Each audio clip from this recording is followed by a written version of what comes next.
Hi friends, cabbage curry ఎలా చేద్దామో చూద్దాం. First pan తీసుకొని దాంట్లో ఆయిల్ వేసుకొని, ఆయిల్ హీట్ ఎక్కగా జీలకర్ర, ఆవాలు, ఆనియన్స్ కట్ చేసి పెట్టుకునే వేసుకోవాలి. వేసుకున్న తర్వాత దాంట్లో మనం కరివేపాకు వేసుకోవాలి. వేసుకున్నాక ఆనియన్స్, 2 పచ్చిమిర్చి వేసుకోవాలి. వేసుకొని కలుపుకోవాలి. దాంట్లో 1 టేబుల్ స్పూన్ పసుపు వేసుకోవాలి. మంచిగా మగ్గాక దాంట్లో మనం కట్ చేసి పెట్టుకున్న క్యాబేజ్ వేసుకోవాలండి. వేసుకున్న క్యాబేజ్ని బాగా కలుపుకోవాలి.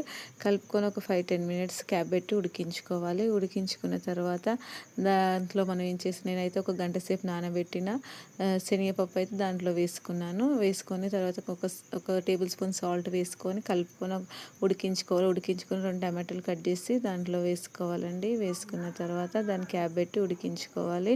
ఉడికినాక టమాటో ఉడికినాక కలుపుకోవాలి. కలుపుకున్న తర్వాత ఇలా అవుతుందండి. తర్వాత మనం ఏం చేయాలంటే 1 టేబుల్ స్పూన్ కారం వేసుకోవాలి. వేసుకొని కలుపుకొని దాన్ని ఉడికించుకొని దాంట్లో ధనియాల పొడి, కొత్తిమీర వేసుకోవాలండి.